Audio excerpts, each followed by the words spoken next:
U.S. scammers aided by artificial intelligence are luring victims online into long-distance love before asking for money for valuables. These types of scams have been on the rise since the pandemic. A report by the Federal Trade Commission finds in 2022, nearly 70,000 people were conned out of $1.3 billion.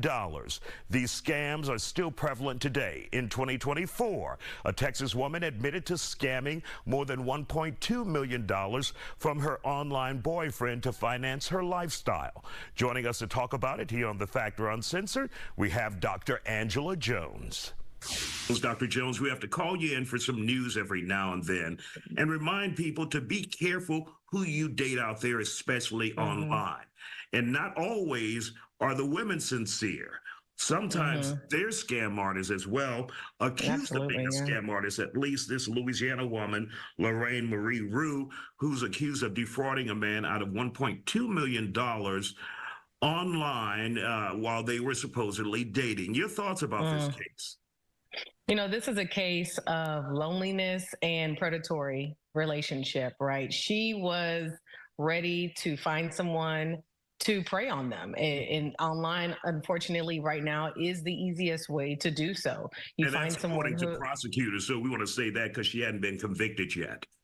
Right. So according to prosecutors, so the thing is that when people are going online, it is hard to kind of like really see what kind of life they live and what's going on. In this case, you know, she was lying about her health, lying about the health of a family member, and scamming this man out of basically everything he ever has invested in his life. She took a good-natured person who was willing to help and sucked them dry. And this is, you know, likely he was lonely, he was enjoying the company, and it sounds like this was happening for quite some time. And so she was able to keep this lie up for such a long time. And it is a really sad thing because a lot of our elderly people are getting scammed out of their money by younger people who just know the system, know how to lie, know how to use the system to get whatever they need. And of course, prosecutors said it went on from 2020 to 2022. Yeah. Now, if you're dating someone online, what precautions do you need to take? First of all, if you never meet them, then that's a problem. Just because you're getting photos, just because you're getting emails and DMs, doesn't necessarily mean you know them or you're meeting them. You know who you're talking to.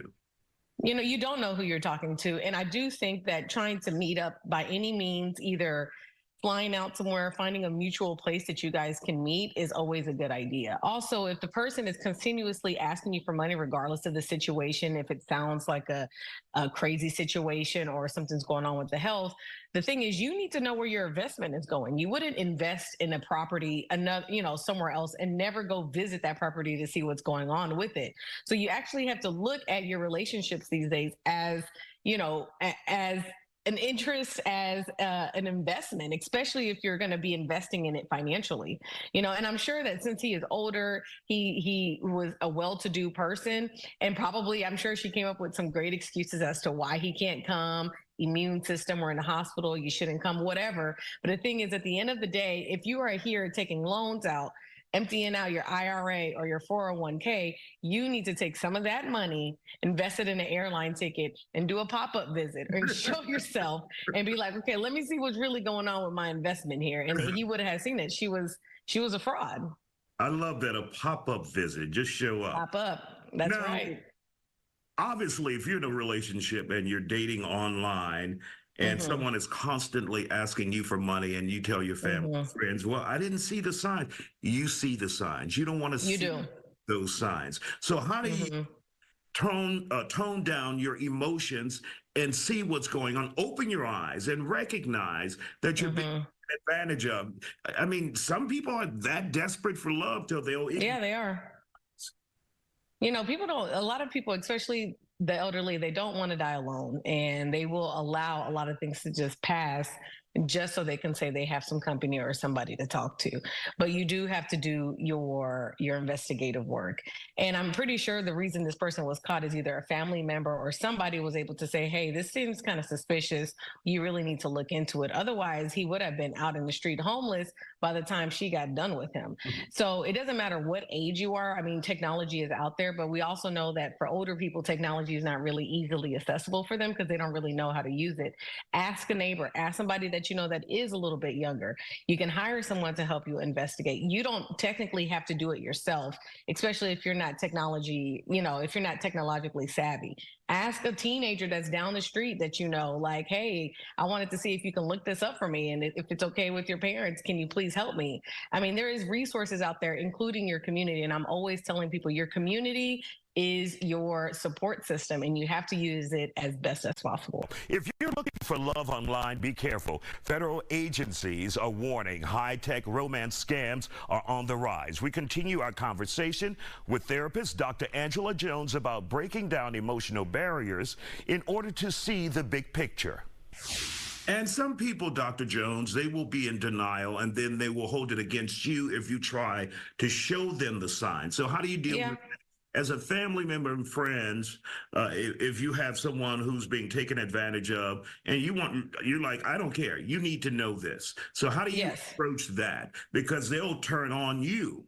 Yeah, they will turn on you and they will shut you out from their life. But I think there are some populations that are more vulnerable that you actually need to protect. If there was a kid that was out in the street and they were like 6 or 7 and they're saying, leave me alone, and they're in the middle of traffic, you almost have a duty to run over there, grab that kid and take them out of traffic to make sure that they're safe.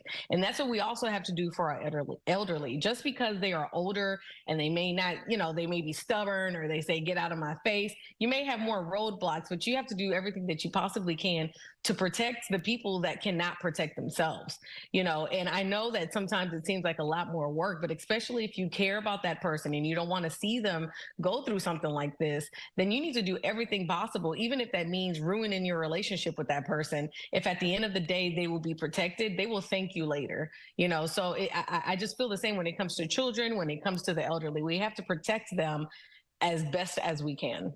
All right, Dr. Angela Jones, always great advice. Thank you for joining us tonight.